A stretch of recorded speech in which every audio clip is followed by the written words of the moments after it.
Hello! As promised, some story reading. This is a tale from Beatrix, well-known English author. The tale of Squirrel Nutkin. I will try and show the pictures like this and hope that it comes out nicely. It's full of lovely illustrations. This is a tale about a tale that belonged to a little red squirrel, and his name was Nutkin. He had a brother called Twinkleberry and a great many cousins. They lived in a wood at the edge of a lake. In the middle of the lake there is an island covered with trees and nut bushes, and amongst those trees stands a hollow oak tree, which is the house of an owl who is called Old Brown. Here we are. One autumn, when the nuts were ripe and the leaves on the hazel bushes were golden and green, Nutkin and Twinkleberry and all the other little squirrels came out of the wood and down to the edge of the lake. They made little rafts out of twigs, and they paddled away over the water to Owl Island to gather nuts. Each squirrel had a little sack and a large oar, and spread out his tail for a sail. They also took with them an offering of 3 fat mice as a present for Old Brown, and put them down upon his doorstep. Here are the little rafts.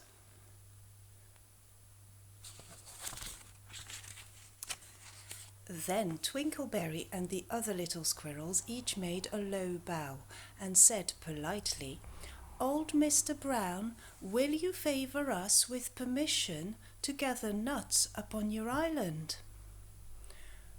But Nutkin was excessively impertinent in his manners. He bobbed up and down like a little red cherry, singing, "Riddle me, riddle-ly, riddle me, rot-tot-totty." A little wee man in a red coat, a staff in his hand and a stone in his throat. If you'll tell me this riddle, I'll give you a groat. Now this riddle is as old as the hills. Mr. Brown paid no attention whatever to Nutkin. He shut his eyes obstinately and went to sleep. Here is Mr. Owl.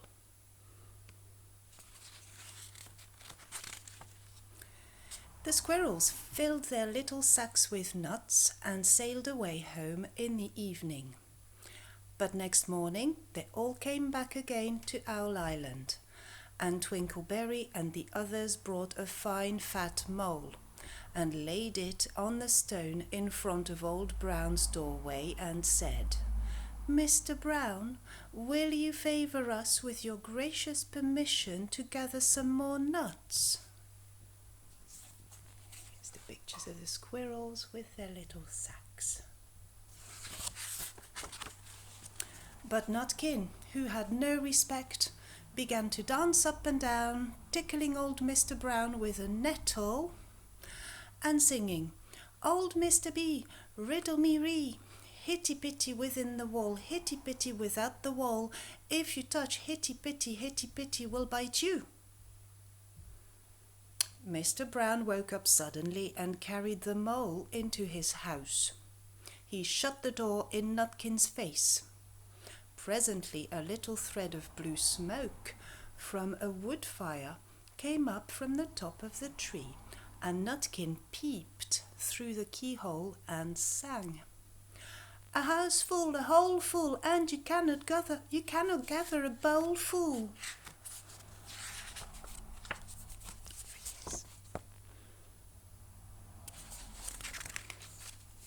The squirrels searched for nuts all over the island and filled their little sacks. But Nutkin gathered oak apples, yellow and scarlet, and sat upon a beech stump playing marbles and watching the door of old Mr. Brown.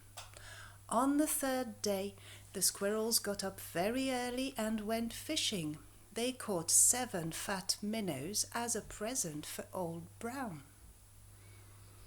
They paddled over the lake and landed under the crooked chestnut tree on Owl Island. This is them fishing.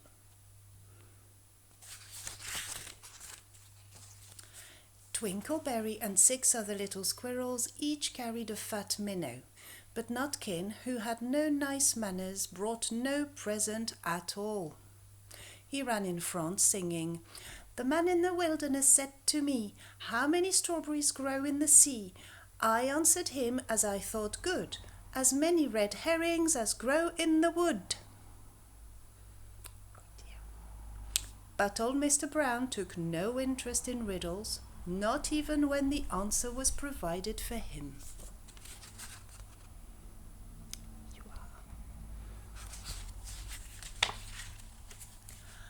On the 4th day, the squirrels brought a present of 6 fat beetles, which were as good as plums in plum pudding for Old Brown. Each beetle was wrapped up carefully in a dock leaf, fastened with a pine needle pin. But Nutkin sang as rudely as ever, "Old Mr. B, riddle me ree, flower of England, fruit of Spain, met together in a shower of rain, put in a bag tied round with a string, you'll tell me this riddle, I'll give you a ring." Which was ridiculous of Nutkin, because he had not got any ring to give Mr. Brown. Now here are the little packages tied with a needle pine pin each.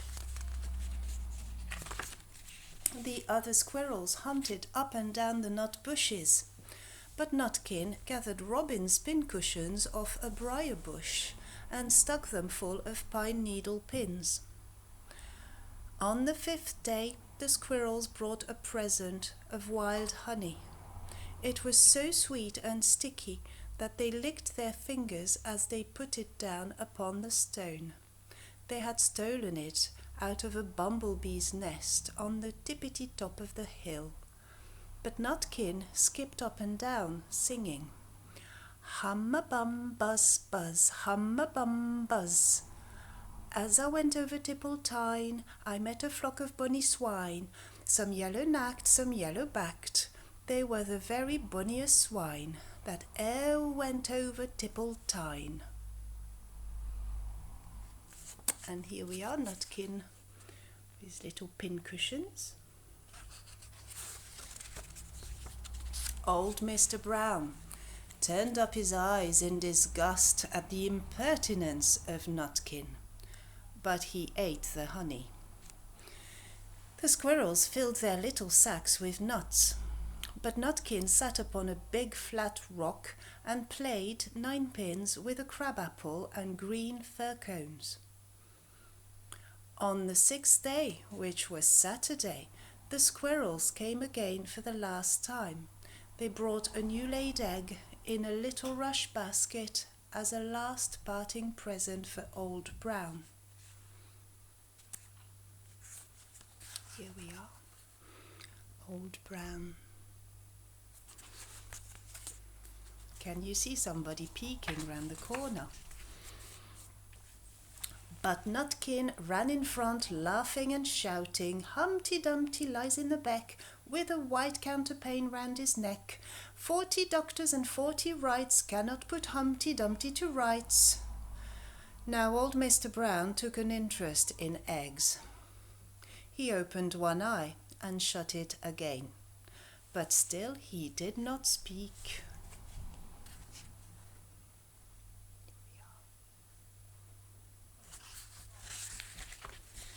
Nutkin became more and more impertinent. "Old Mr. B, old Mr. B, hickamore, hackamore, on the king's kitchen door. All the king's horses and all the king's men couldn't drive hickamore, hackamore off the king's kitchen door." Nutkin danced up and down like a sunbeam.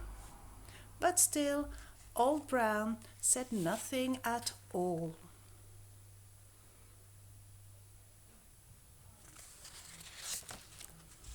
Nutkin began again. "Arthur O'Bower has broken his band.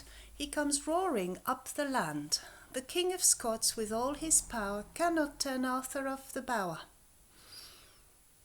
Nutkin made a whirring sound to sound like the wind, and he took a running jump onto the head of Old Brown. Then all at once there was a flutterment and a scufflement and a loud squeak.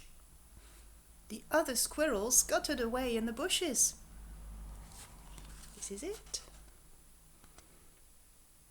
What's happening there?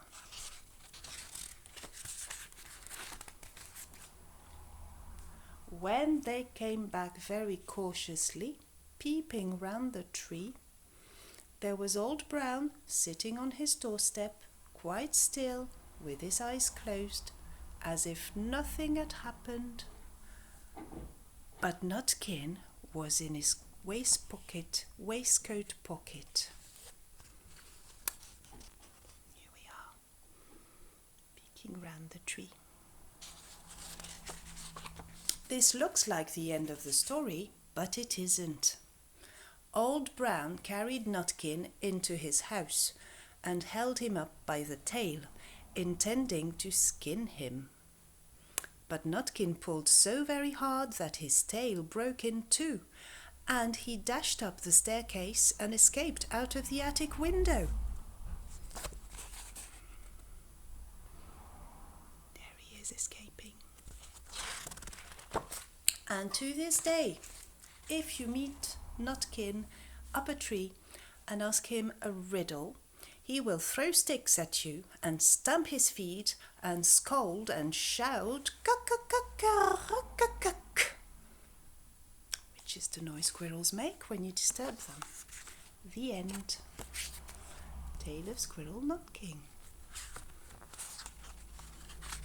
So just a quick recap with the pictures.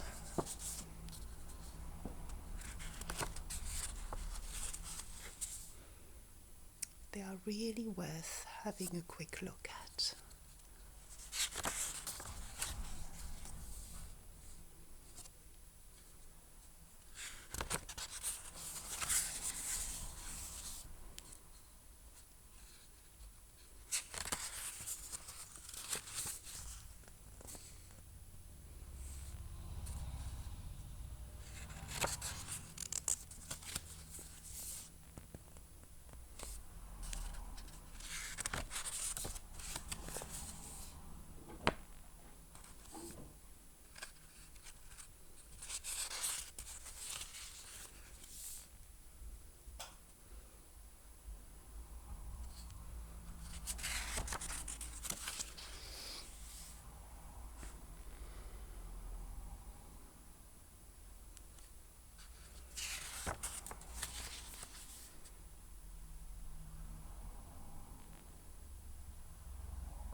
Right, so this is an opportunity for you to retell the story just by looking at the pictures.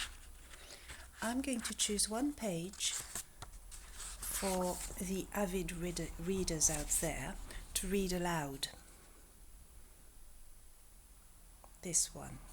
One autumn, when the nuts were ripe, and the leaves on the hazel bushes were golden and green, Nutkin and Twinkleberry and all the other little squirrels came out of the wood and down to the edge of the lake.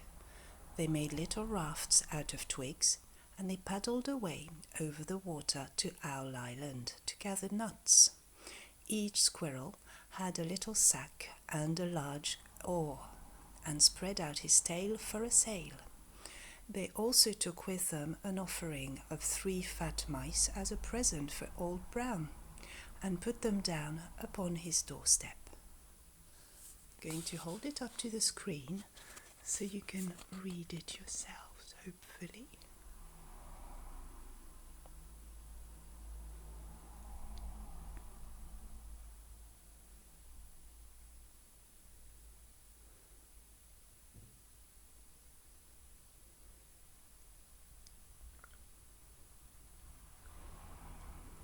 If you need longer, you can just pause.